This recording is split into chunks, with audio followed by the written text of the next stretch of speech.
गा गा के औरों को तारा करो, गा गा के औरों को तारा करो, बात जीवन की बिगड़ी सुधारा करो, बात जीवन की बिगड़ी सुधारा करो, तन से जग के उचित कार्य करते हुए, तन से जग के उचित कार्य करते हुए, मन को क्षण भर भी प्रभु से न न्यारा करो, मन को क्षण भर भी प्रभु से न्यारा करो, कीर्ति गा गा के औरों को तारा करो, कीर्ति गा गा के औरों को तारा करो। भक्त वत्सल भगवान की जय, श्री गोकर्ण जी महाराज की जय। तदग्रामे ये स्थिता जीवा आश्व चांडाल जाते विमान स्थापितास्तेपि गोकर्ण कृपया तदा। उस गांव में जितने जीव थे उस कथा मंडप के इर्द गिर्द, वो चाहे कुत्ते हो, बिल्ली हो, गधे हो, छिपकली हो, चेटी हो, कीड़े मकोड़े हो, सब के सब दिव्य रूप दे दे करके विमानों पर स्थापित किए गए। और गोकर्ण जी को ठाकुर जी ने हृदय से लगाया और अपना सारूप दिया, बोले कि चल भैया, ले गए अपने साथ। कैसे? बोले कि उस नगरी के सभी लोग आज ऐसे ही जा रहे हैं प्रभु के धाम। कैसे? बोले अयोध्या वासिनः पूर्वम यथा रामेण संगता। अयोध्या के घास पौधे को भी प्रभु ने नहीं छोड़ा। बोले चलो सब मेरे अति प्रिय मोही यहाँ के वासी। ऐसे ही उस गांव के एक एक प्राणी विमान पर बिठा करके भगवत धाम को ले जाए गए। श्री सूत जी कहते हैं, ब्रूमोत्र ते किम फलवृंदम उज्ज्वलम सप्ताह यज्ञेन कथा संचितम कर्णेन गोकर्ण कथाक्षरो जय पीतस्थिते गर्भगतान भूय। जिनने गोकर्ण जी की कथा का एक भी अक्षर पी लिया, श्रुतश्च नहीं कह रहे, पीतश्च पी लिया। ये कथा रस पीने की चीज है। अगर कोई जाने इसको पीना, ये पीने की चीज है।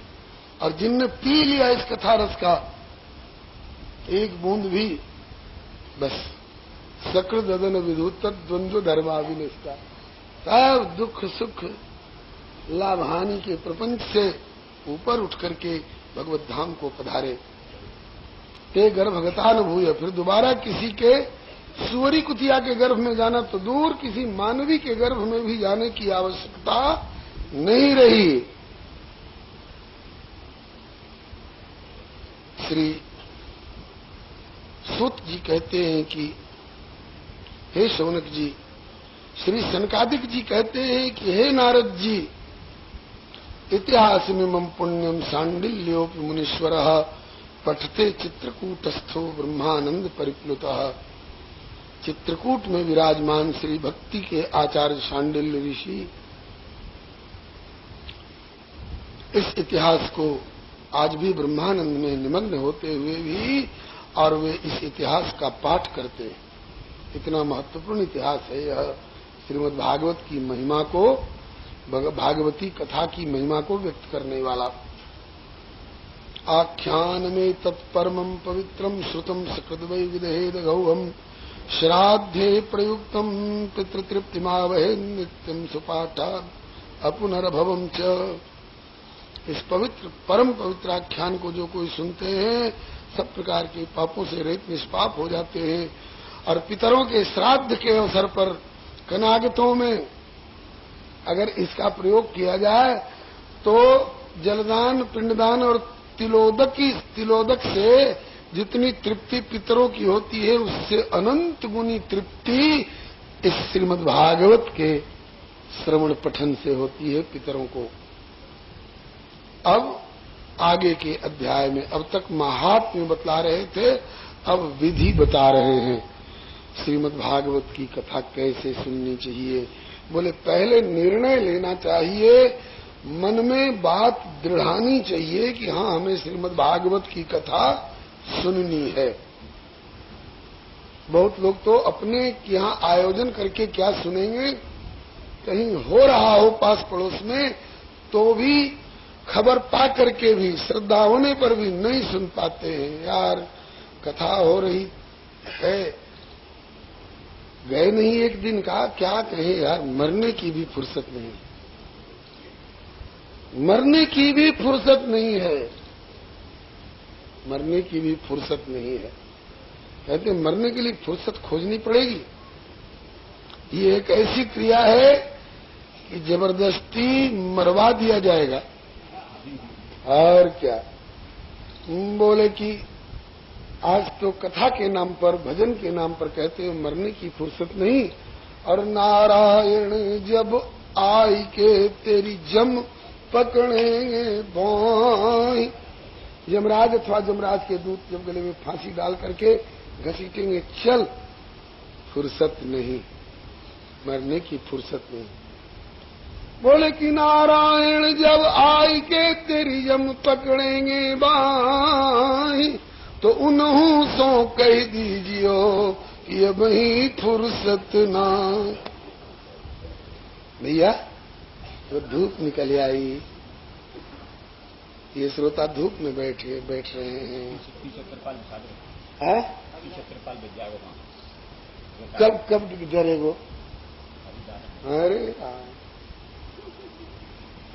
कथा प्रारंभ होने से पहले डाल देना चाहिए। श्री कृष्ण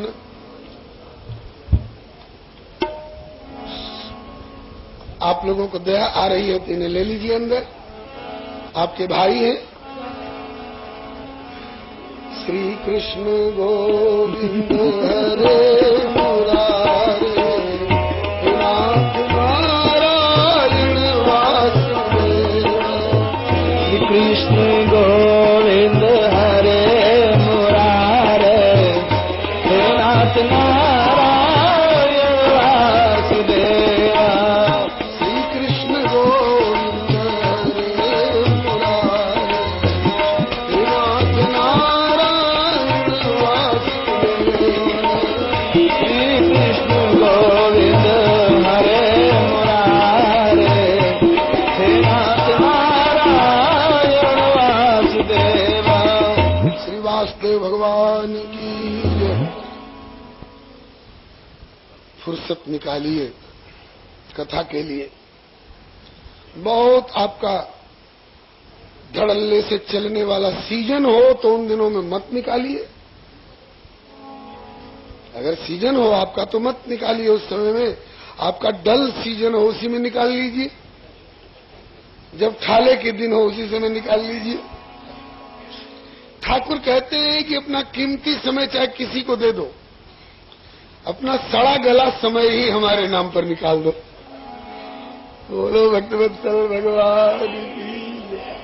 हाँ, एकदम डल सीजन, सड़ा गला समय जो हो वही मेरे नाम पर निकाल दो, कथा के नाम पर। कम से कम 8 दिन का समय निकाल लो, 11 दिन का, 12 दिन का, 15 दिन का, महीना दिन का निकले आओ तो और बढ़िया। श्री हरे नमः।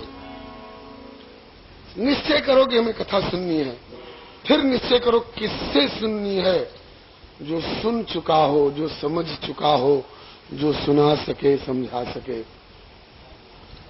जो लोभी लालची न हो। वक्ता कार्यो अति निष्प्रिय, अत्यंत निष्प्रिय, सांसारिक स्पृहाओं से दूर। 5 मिलेगा कि 25 मिलेगा, फूल मिलेगा कि तुलसी मिलेगी, इसकी चिंता नहीं करने वाला। श्री सुखदेव जी कुछ बटोर के ले गए थोड़े परीक्षित जी के यहाँ से, तो लंगोटी भी नहीं पैरते। कथा सुन रहे हो ना, लाभ ले रहे हो ना, तुम्हारी आत्मा पर छाप पड़ रही है ना, परमात्मा को रिझाने की नीयत बन गई है ना, परमात्मा रीझ रहे हैं ना, यही कथा की उपलब्धि है। गावही सुनहि सदा मम लीला, सुनहि सदा मम लीला। हेतु रहित परहित रतशीला, हेतु रहित परहित। कहा कि वक्ता कार्यो अति निष्प्रिय, अत्यंत निष्प्रिय प्रवक्ता। विरक्तो वैष्णवो विरक्तो, विषयों से उपरत जिसका मन हो और वैष्णव हो, वैष्णवता से दूर हो,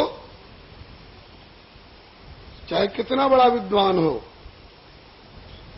अनेक धर्म विभ्रांता स्त्रीणा पाखंडवादिनः सुख शास्त्र कथोच्चारे त्याज्यास्ते यदि पंडिता, भले कितने बड़े 34 भाषा के विद्वान हो, लेकिन जिनको ठाकुर जी के प्रति आस्था नहीं, भक्ति ज्ञान वैराग्य के लिए जिनके हृदय में इतनी जगह नहीं, केवल बात बनाना जानते हैं, वाक चातुरी वाले श्रीमद् भागवत की कथा के कहने के या सुनने के भी अधिकारी नहीं है। वैष्णवता से रहित विष्णु दीक्षा विहीना नाम नाधिकार कथा श्रवे। लोग लालच में पढ़ करके हम लोग भले किसी अवैष्णव को सुना दें, लेकिन श्री सनकादिक जी कह रहे विष्णु दीक्षा विहीना नाम नाधिकार कथा श्रवे। वैष्णवी दीक्षा से जो रहित है उसको श्रीमद् भागवत की कथा सुनने का, श्रोता बनने का, यहाँ मुख्य श्रोता से तात्पर्य है। हाँ, अतिरिक्त श्रोता बन करके तो सुन सकते हैं, लेकिन मुख्य श्रोता बन करके संकल्प पूर्वक सुनने का अधिकार तो उन्हीं को है जिनने भागवती दीक्षा ले रखी है। श्री हरे नमः। तो फिर वक्ता यदि अवैष्णव हो तो उसको कथा कहने का क्या अधिकार है? कथा वाचक जो है विरक्त हो, वैष्णव हो, विप्र हो, वेद शास्त्र विशुद्धकृत हो, दृष्टांत कुशल हो और धीर हो और अति निष्प्रिय हो, ऐसे प्रवक्ता हो। और फिर जैसे बेटा बेटी की शादी ब्याह के लिए पहले से सामग्री इकट्ठा कर लेते हैं, इतनी चीनी जुटा लो, इतना पीपा घी जुटा लो और इतने पैसे इकट्ठे कर लो, तब शादी ब्याह की बात सोचो। इसी तरह से कथा सुनावेंगे तो इसमें कई प्रांतों से लोग आ सकते हैं, कई देश देशांतरों से, लोकांतरों से लोग आ सकते हैं। तो कम से कम जाते समय उनके हाथ पर एक चुटकी प्रसाद धरने की तो व्यवस्था कर लो। दोपहर के समय में अब कोई यहाँ से छठीकरा से आए हो कथा सुनने के लिए, तो दोपहर में छठीकरा जाएंगे भोजन करने के लिए कि किसी होटल की ओर ताकना पड़ेगा? नहीं, अरे साहब यही विश्राम करिए, यही भोजन करिए, कथा सुनिए, फिर संध्या समय में जाना जरूरी हो तो चले जाइएगा। इसमें कुछ खर्च भी लगेगा। इसलिए विवाहे यादृशम वित्तम तादृशम परिकल्पयेत। जैसे विवाह में रिश्तेदारों को न्योता दिया जाता है, जहां जहां तक आपकी जानकारी हो कि कथा के प्रेमी है, 10 दिन का मौका न हो, 5 दिन, 2 दिन, एक दिन की भी फुर्सत न हो, मेरे प्यारे, एक घड़ी मने 24 मिनट के लिए भी फुर्सत हो तो आ जाओ। एक घड़ी की भी फुर्सत न हो तो एक घड़ी, आधी घड़ी मने 12 मिनट, और आधी घड़ी की भी फुर्सत नहीं हो तो आधी में पुनियाद 6 मिनट के लिए भी आकर के बैठ जाओ। केवल चूतर टेक करके यहां से फिर भले उठ जाना। एक घड़ी आधी में पुनियाद, तुलसी संगति साधु की हरे कोटि अपराध, तुलसी चर्चा राम की हरे कोटि अपराध। और व्यासासन पर श्रीमद् भागवत जी व्यास जी समेत पधरावनी करके, और कथा विघ्न विघातार्थम गणनाथम प्रपूजयेत। विघ्नों के स्वामी हैं श्री गणेश जी महाराज। अगर ये ललकार दें, बहुत बड़ा अहंकारी है, कहता है कि देखी जाएगी, हम सबको डाउन कर देंगे अपनी कथा से, तो ऐसे श्रोता भक्ता हो विघ्न करो। इसलिए विघ्न न होने पावे, इसलिए दीनता पूर्वक, श्रद्धा पूर्वक, और कथा विघ्न विघातार्थम गणनाथम प्रपूजय। गणेश जी का पूजन करो। गणेश जी महाराज कथा हो रही है, विघ्नों को संवारते रहिएगा। और भी जो कथा में पूजित सम्मानित होने के अधिकारी हैं उनका पूजन कर देंगे। भाई जो आशा रखते हैं उनका भी सम्मान कर देंगे। और यथा योग्य स्थान समागतों को देकर के कथा प्रारंभ हो उसके पहले श्रीमद्भागवत जी से प्रार्थना करनी चाहिए। स्वीकृतो सिमयानाथ मुक्त्यर्थम भवसागर। भवसागर से छुटकारा दिलाने के लिए हमने आपके चरण का आश्रय लिया है। कृपा करके हमको भवसागर से छुटकारा दिलाइए। और भवसागर से छुटकारा दिलाकर कहा मुक्ति में पहुंचाइए, बोले ना प्रभु की सेवा में पहुंचाइए। चरण कमल की सेवा दीजिए, चरण कमल,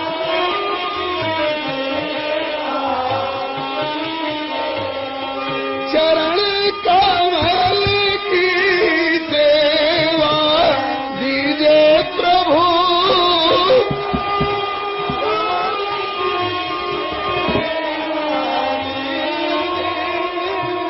चेरो करी राखो जी घर जायो, चेरो करी राखो घर जायो।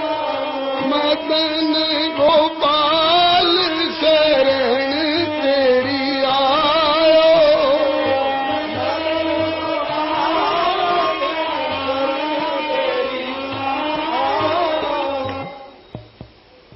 मुक्त्यर्थम का तात्पर्य संसारी झंझट से छूट करके और चरण कमल की सेवा दीजिए। आपके चरणों की सेवा में भागवत का ये फल है।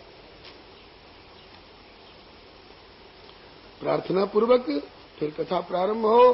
कथा के बीच बीच में प्रसंगों के अनुसार नमः शब्द और जय जय शब्द का प्रयोग होना चाहिए। श्रीमद् भागवत महापुराण की जय। श्री वेदव्यास भगवान की जय। श्री सुखदेव जी महाराज की, श्री परीक्षित जी महाराज की, श्री गोकर्ण जी महाराज की, श्री सूत जी सोनकादिक जी महाराज की, श्री लाडली लाल की, श्री दाऊ दयाल की जय जयकार। नमः श्री हरे नमः। इस प्रकार से नमः शब्द और जय जय शब्द का बीच बीच में प्रयोग प्रसंगानुसार फूलों की वर्षा, लावा खील की वर्षा, अबीर गुलाल की वर्षा। अब नंद महोत्सव होगा तो ऐसे ठाले बैठे बैठे मनुष्य की तरह नंद महोत्सव मनाएंगे थोड़े, और क्या। फूलों की वर्षा, अबीर गुलाल की वर्षा, दधिका दो खूब धूमधाम के साथ। और प्रतिदिन कथा समापन के पश्चात थोड़ा कीर्तन भी होना चाहिए। जैसे दीवाल की चुनाई के बाद गिलावे की गारे की चुनाई हो मिट्टी की, तो छेद दरार रह जाते हैं तो उनको भरने के लिए प्लास्टर किया जाता है, छिद्र भर जाते हैं। इसी तरह से भगवान नाम संकीर्तन से कथा में भी विधि विधान में पूजन वस्तु इत्यादि में कोई कसर रह गई होगी तो सर्वम करो तो निश्चिद्रम नाम संकीर्तनम तवा। भगवान का नाम संकीर्तन। कथा जितने दिन हो उतने दिन तक आहार विहार कैसा रहना चाहिए, बोले तमोगुणी आहार और व्यवहार तो होना ही नहीं चाहिए। गाली गलौज वाला व्यवहार और मुकदमेबाजी वाली बात, इनकलाब जिंदाबाद, जो हमसे टकराएगा चूर चूर, और ये सब बात नहीं होनी चाहिए कथा की अवधि में। शांतिपूर्ण सात्विक आहार और सात्विक व्यवहार। भरसक तो उपवास करके कथा सुनिए। उपवास करके कथा सुनने की क्षमता न हो तो दूध दही से गुजारा करिए। दूध दही से काम न चले तो फल फूल से गुजारा करिए। फल फूल से भी गुजारा न हो तो एक बार अन्न भी खा सकते हैं। 24 घंटे में एक बार अन्न भी खा सकते हैं। और एक बार खाने से भी काम न चले, डॉक्टरों ने कह दिया है गैस्ट्रिक रोगी हो, हर 2-3 घंटे पर कुछ नहीं डाल दोगे तो गैस हो जाएगी, हार्ट अटैक हो जाएगा, ब्लड प्रेशर लो हो जाएगा, तो 2 बार भी खाया जा सकता है। आप कहेंगे कि जो 2 बार खा करके भी कथा सुनी जा सकती है तो उपवास की बात क्यों कही, फलाहार की बात क्यों कही? कहा इसलिए कि मलमूत्र जयार्थम ही लघ्वाहार सुखावह। ज्यादा भर भर पेट अनाज वगैरह खा पी करके बैठेंगे तो टट्टी पेशाब के लिए बार बार उठ उठ के जाना पड़ेगा, सबका ध्यान बटेगा, हम भी उतनी देर कथा नहीं सुन पाएंगे, अफरा होगा। और ज्यादा खा के बैठने से झुकनी तो आएगी ही, नींद में आ जाएंगे तब क्या कथा सुनेंगे। कोई नींद में आ जाता है, बगल वाला कहता है, ऐसे कहते हैं कि क्यों छेड़ते, हम कोई सो रहे हैं थोड़े, हम तो समाधि का आनंद ले रहे हैं। हाँ, कोई कोई ऐसे भी होते, तो बीच बीच में जयकार होती है ना, वृंदावन बिहारी लाल, अचानक चौंक के जगते हैं, क्या हुआ, अरे राम राम।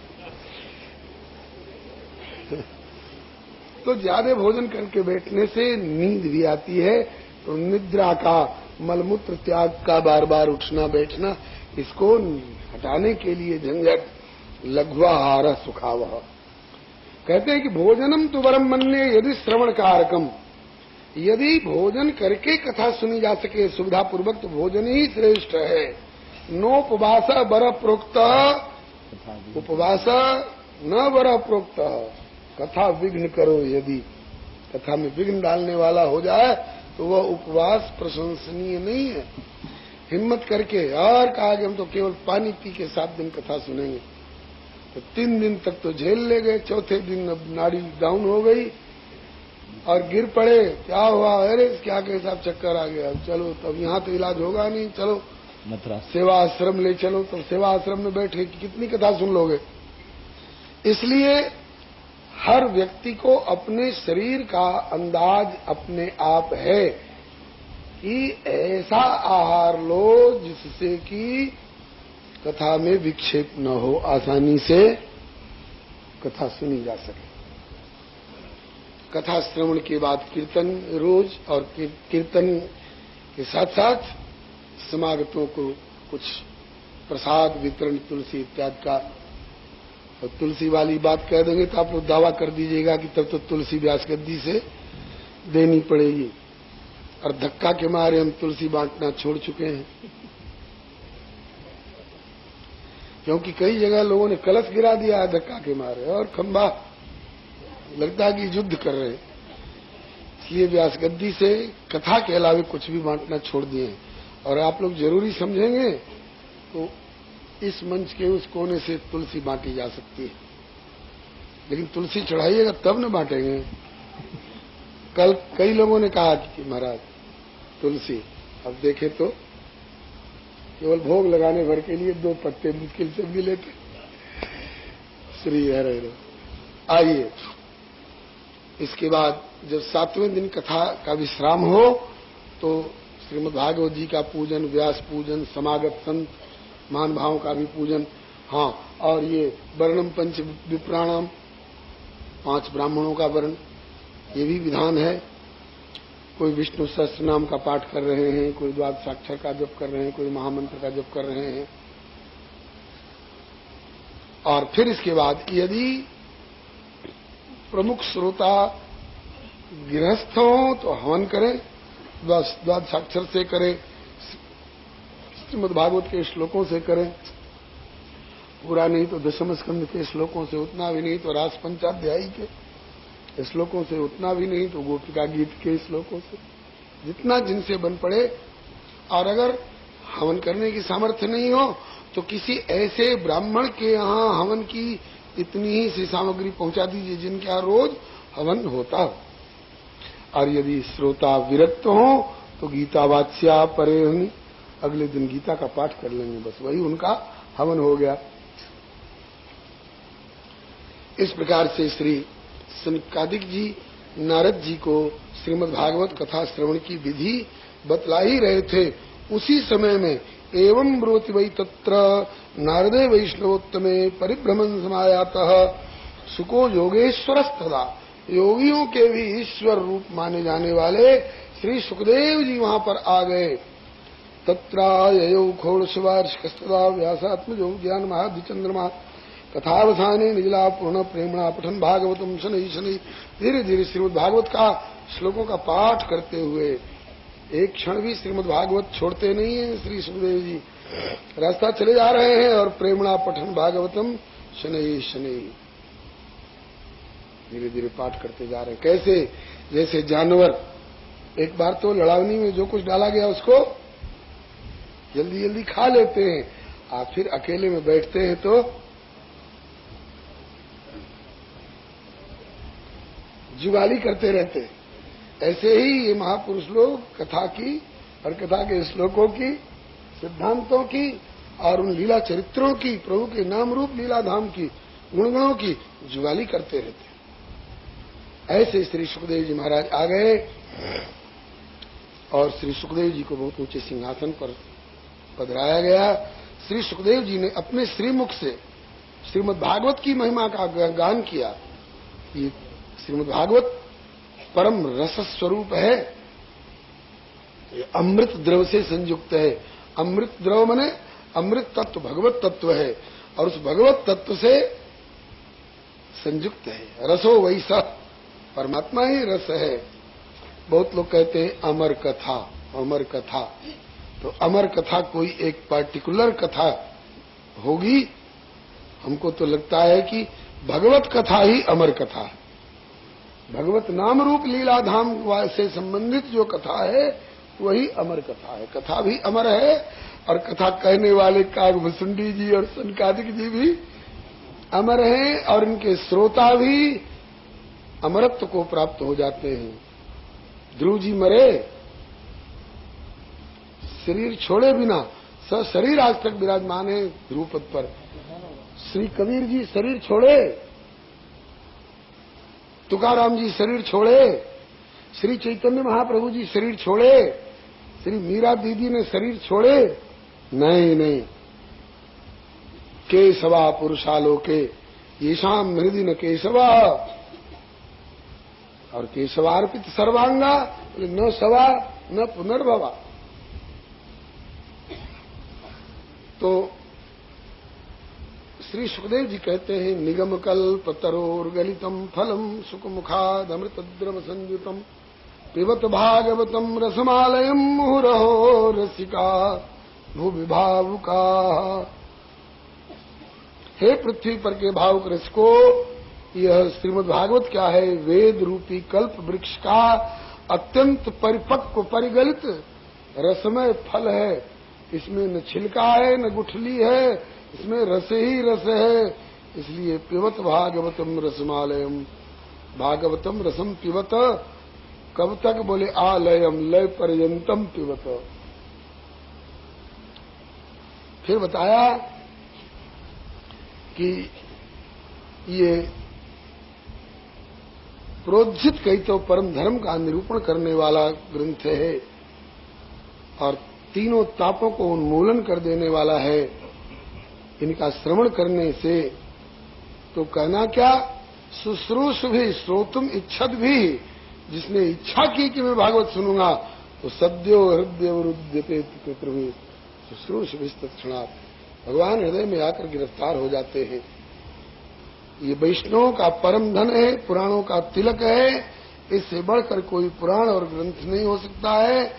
और यह रस जो है स्वर्गे सत्ये च कैलासे वैकुंठे नास्ते रस अतः पिबंत सद्भाग्या मामा मुंचित करिचित। इस रस को, यह रस सत्यलोक में नहीं है, सत्यलोक माने ब्रह्मलोक में नहीं है, वैकुंठ में भी यह रस नहीं है, कैलाश में भी यह रस नहीं है, स्वर्ग लोक में भी यह रस नहीं है। इसलिए भूमि भाव का, भूतल के भाव रसिक लोग इस रस का सतत आस्वादन करते रहे। इस प्रकार से श्री सुखदेव जी श्रीमद् भागवत की महिमा गा ही रहे थे। तब तक एवं ब्रुवाणे सतिवादरायण मध्य सभायाम हरिराविरासित प्रहलाद बल्लुद्धव फाल्गुनादिर्वृत सुरर्षिस्तम पूजयत्यतान। ये तो आप सुने ही हुए हैं कि भगवान भक्ति महारानी के साथ साथ स्वयं भगवान भी बैकुंठ छोड़कर आ गए हैं और भगवान के पार्षद भी आ गए हैं। अब तो सब के सब प्रकट हो गए, भगवान सिंहासन पर प्रकट हो गए और पार्षद लोग सभा में प्रकट हो गए। अब सब लोग देख रहे, अरे अचानक ये परिवर्तन, सिंहासन पर साक्षात भगवान विराजमान हो गए। अरे कहा कि भगवान को खुश करने के लिए क्या करें, ले रसगुल्ला मंगाओ, बर्फी मंगाओ, और ये और वो ना, कीर्तन करो। भगवान का रसगुल्ला और बर्फी यही है, कीर्तन करो। दृष्ट्वा प्रसन्नम महदासने हरिम ते चक्रीरे कीर्तनमग्रतस्तदा भवो भवान्या कमलासनस्तु तत्रागमत कीर्तन दर्शनाय। वैसे भगवान की पूजा भी की गई, चंदन लगाया गया, माल्यार्पण हुआ और धूप आरती सब हुआ, लेकिन कीर्तन से भगवान को बहुत ज्यादा प्रसन्नता होती है, इसलिए सबने मिलकर कीर्तन किया। ऐसा मत समझ लेना किसी देश से निकाले गए, घर में जिनको खाने का ठिकाना नहीं, ऐसे लोग आ गए और उनको नाम लिख लो और 18 रोज दे दिया करो और अपना हरे रामा हरे कृष्णा करते रहेंगे। केवल ऐसे ही लोगों की चीज है कीर्तन, नहीं। देखिए कैसे कैसे लोग इस कीर्तन में शामिल हो रहे हैं। प्रहलाद तालधारी, तलगत्या उद्धव कांस्यधारी, वीणाधारी सुरर्षि स्वर कुशलतया राग करता अर्जुनोभूत, इंद्रो वादिल मृदंगम जय जय सुकरा कीर्तने ते कुमारा, यत्राग्रे भाव भक्ता सरस रचनया व्यास पुत्रो बभूव।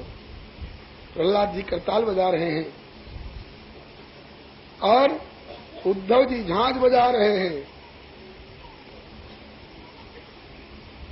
नारद जी खड़े होकर वीणा बजाने लग गए कीर्तन में, इंद्र मृदंग बजा रहे हैं, जय हो की आवाज श्री सनकादिक जी कर रहे जय जयकार। और ये तो रही कीर्तन मंडली। अच्छा, राग करता अर्जुनोभूत, अर्जुन राग करता है। सवेरे का समय है तो भैरव राग में, रात्रि का समय है तो बिहाग राग में। तो कहते हैं कि राग करता अर्जुनोभूत, अर्जुन राग रागिनी में कीर्तन छेड़ रहे हैं। अर्जुन इस कीर्तन में? बोले हाँ। अरे अर्जुन तो शरीर छोड़ चुके थे हिमालय में। बोले अर्जुन के शरीर छोड़ने के 260 वर्ष के बाद की घटना है ये। आगे ये निश्चय किया गया है कि किसने कब कथा सुनी, तो कहते हैं कि 30 वर्ष कलियुग बीता, तब श्री परीक्षित जी ने कथा सुनी है सुखदेव जी के श्रीमुख से। उसके 200 वर्ष और बीतने के बाद श्री गोकर्ण जी ने कथा सुनाई है, तो 230 वर्ष हुआ ना। और उसके 30 वर्ष और बीतने के बाद श्री सनकादिक जी ने नारद जी को सुनाई है। तो कलियुग 260 वर्ष बीत चुका था और इतने ही दिन अर्जुन को शरीर छोड़े हुए हो गया था, और आज 260 वर्ष शरीर छोड़ने के बाद अर्जुन आकर कीर्तन कर रहे हैं। इसका मतलब कि शरीर छोड़ करके भी ये भगवान के भक्त लोग भगवत पार्षद के रूप में भगवत धाम में विराजते हैं। महति प्रलय ब्रह्मन ब्रह्मांडे जलप्लुते न तत्र नाशो भक्तानाम सर्वेषां च विशिष्यते। तुलसीदास जी शरीर छोड़ गए तो क्या अब तुलसीदास जी का अस्तित्व मिट गया? आज भी श्री तुलसीदास जी को उस भाव भक्ति से स्मरण कोई करे तो जैसे इसी श्री वृंदावन में श्री जमुना जी की धारा में से प्रकट होकर के श्री हरिवंश गोस्वामी जी के निर्देशन से, श्री हरिवंश गोस्वामी जी के निर्देशन से श्री हरिराम व्यास जी ने कबीर जी की प्रार्थना की, तो जमुना जी की धारा में से प्रकट होकर के श्री कबीर जी ने दर्शन दिए थे। ये भक्तों की सदा स्थिति बनी रहती है भगवत धाम में। अरे यहां से अंतर्धान हो गए, धाम में जाके भगवान के साथ में विहार कर रहे हैं।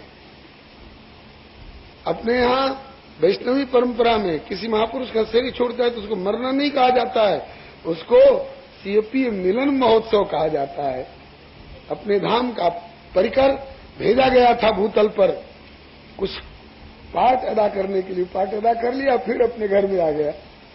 श्री हरे नमः। अर्जुन के राग अलाप रहे हैं, और ये तो रही कीर्तन मंडली। और इस कीर्तन मंडली के मुखिया कौन होंगे? बोले यत्राग्रे भाव वक्ता सरसरसने व्यास पुत्रो बभूव। व्यास नंदन श्री सुखदेव जिस कीर्तन मंडली के मुखिया हैं। और ननर्त मध्य त्रिकमेव तत्र भक्त्याधिका नाम नटवत तेजसाम। भक्ति ज्ञान वैराग्य भी पुनः प्रकट हो गए सबके सामने, और उस सभा में मीराबाई की तरह, चैतन्य महाप्रभु जी की तरह, सुतीक्ष्ण जी की तरह उन्मत्त नृत्य करके और कीर्तन कर रहे हैं। उस अलौकिक कीर्तन को देख करके भगवान प्रसन्न हुए, बोले कि भक्तों तुम्हारे कथा और कीर्तन से मैं बहुत प्रसन्न हूँ, तुम्हारी जो इच्छा हो सो वर मांगो। और उन्हें जो भी वर मांगा हो, नारद जी ने तो यही मांगा कि हे प्रभु, आज जिस तरह से आपने इस कथा और कीर्तन में कृपा और आनंद की वृष्टि की है, इसी तरह से आगे भी आपके भक्तजन जहां कहीं भी इकट्ठे होकर के कथा और कीर्तन का आयोजन करें, वहां भी ऐसे ही कृपा की और आनंद की वर्षा किया करना। आगे वालों का रास्ता साफ किया, आगे वास्तव के लिए आरक्षण करा दिया। बोलो भक्तवत्सल भगवान की जय, श्री नारद बाबा की जय। अब आगे श्री ऐसा भगवान एवमस्तु कह करके अंतर्धान हो गए। और उसके बाद श्री शौनक जी पूछते हैं, श्री सुखदेव जी ने कब कथा सुनाई थी? बोले कि कलयुग 30 वर्ष बीत चुका था, तो भाद्रपद महीने की शुक्ला नवमी से श्री सुखदेव जी ने कथा प्रारंभ की थी। इसके परीक्षित श्रवणांते च कलौ वर्ष शतद्वय 200 वर्ष और बीतने के बाद आषाढ़ मास की शुक्ला नवमी से श्री गोकर्ण जी ने कथा प्रारंभ की थी धुंधकारी के उद्धारार्थ। और उसके भी तस्मादपि कलौ प्राप्ते 63 वर्ष गते सति 30 वर्ष और बीतने पर श्री सनकादिक कुमारों ने नारद जी की जिज्ञासा पर भक्ति ज्ञान वैराग्य की तुष्टि पुष्टि प्रतिष्ठा एवं जीवों के कल्याणार्थ कार्तिक महीना की शुक्ला नवमी से कथा सुनाई थी। अब आगे कहते हैं कि यमराज जी देखते हैं अपने दूतों को कि हमारे दूत हाथ में फांसी और मुदगर लेकर जा रहे हैं। बुलाते हैं, इधर कहाँ जा रहे हो? बोले फलाने गांव में फलाने पापी का शरीर छूटने वाला है, उसकी आत्मा को लाएंगे और आपके यहाँ उसका इलाज किया जाएगा। यत्र दंडेन शुद्धति, पाप का इलाज दंडेन शुद्धति। यमराज जी कहते हैं कि देखो, ऐसे ही सीधे धड़ल्ले से मत पहुंच जाना उसके पास में। चंडू खाने में बैठा हो तो जरूर जा सकते हो, ताश खेल रहा हो तो वहां जा सकते हो, दुनियादारी में इधर उधर भटक रहा हो तो उसके पास जा सकते हो। और कितना भी बड़ा पापी हो, अगर कथा हो रही हो और कहीं वह भी जाकर उस कथा मंडप में बैठ गया हो तो परिहर भगवत कथा सुमत्तान स्वपुरुषमपि विक्षिपास हस्तम बदत यमा किल तस्य कर्ण मूले परिहर भगवत कथा सुमत्तान प्रभुरामन्यनृणाम न वैष्णवानाम परिहर मधुसूदन प्रपन्नान प्रभुरामन्यनृणाम न वैष्णवानाम। महाराज पापी भी हो, जिंदगी भर पापी पाप किया हो और आज अचानक जाके कथा में बैठ गया हो। बोले इससे क्या, कथा में बैठ गया हो और उस समय अगर उसका अंतिम समय आया हो तो तुम लोग उसके पास नहीं जा सकते हो। कथा मंडप में यमराजों का क्या काम? दिगंबरों के गांव में धोबी की क्या जरूरत? अरे जिस गांव में दिगंबर लोग रहते हैं, कपड़ा पहनना ही नहीं जानते हैं, वहां धोबी का क्या काम है? अब दर्जी का क्या काम है? इसी तरह से जहां कथा के प्रेमी लोग हैं वहां जमदूतों का क्या काम? इसलिए परिहर भगवत कथा सुमत्तान प्रभु नृणाम न वैष्णवानाम। मैं और लोगों का शासक जरूर हूं, लेकिन वैष्णवों के ऊपर मेरा शासन नहीं है। वैष्णवों को तो मैं प्यार करता हूं भागवताचार्य होने के नाते।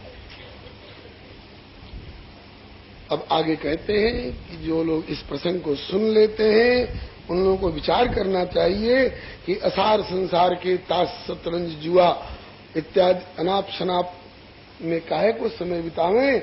हम क्यों नहीं भागवत लेकर के बैठे रहे, श्रोता बनकर, चाहे वक्ता बनकर के, चाहे पाठक बनकर के।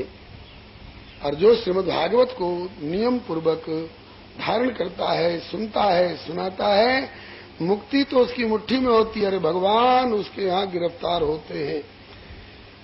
एताम यो नियततया शृणोति भक्त्या श्चैनाम कथेत शुद्ध वैष्णवाग्रहित सम्यक विधिकरणात् फलम लभेते याथार्थ्यान नहीं होने की मुक्ति साध्यम।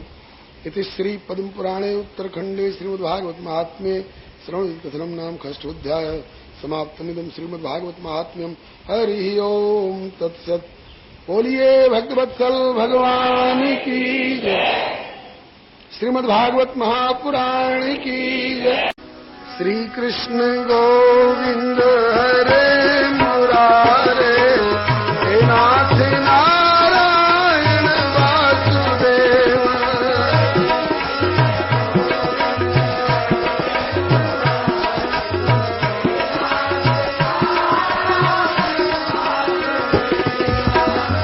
श्री कृष्ण गोविंद हरे मुरारे, हे नाथ नारायण वासुदेव।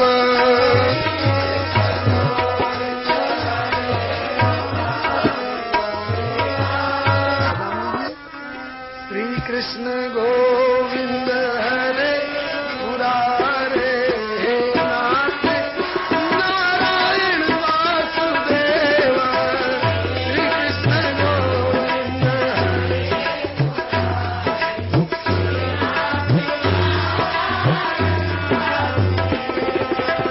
श्री कृष्ण गोविंद हरे मुरारे, हे नाथ नारायण वासुदेव। श्री कृष्ण गोविंद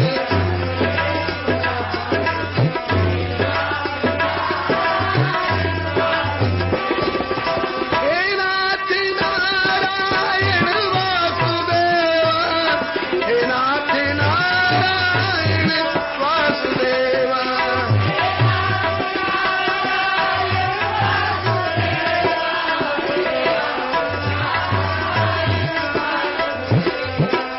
श्री कृष्ण गोविंद हरे मुरारे, हे नाथ नारायण वासुदेव।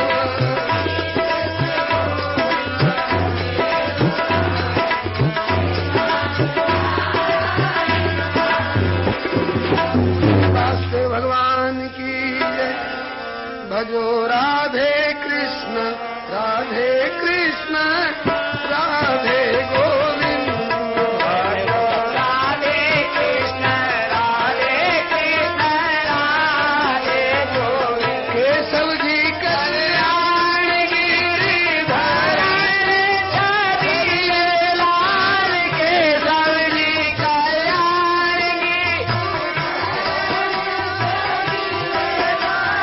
मदन मोहन श्री वृंदावन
जानकी वल्लभ लाल की जय, श्री कमला वल्लभ लाल की जय, श्री गिरिजा वल्लभ लाल की जय, श्री हनुमंत लाल की जय, श्री लाडली लाल की जय, श्री सतगुरु कृपाल की जय, सपरिकर श्रीमद् भागवत महापुराण की जय, श्री वेदव्यास भगवान की जय, श्री सुखदेव जी महाराज की जय, श्री परीक्षित जी महाराज की जय, श्री सूत जी सोनकालिक जी महाराज की जय, श्री मैत्रेय जी श्री विदुर जी महाराज की जय, श्री सर्वसंत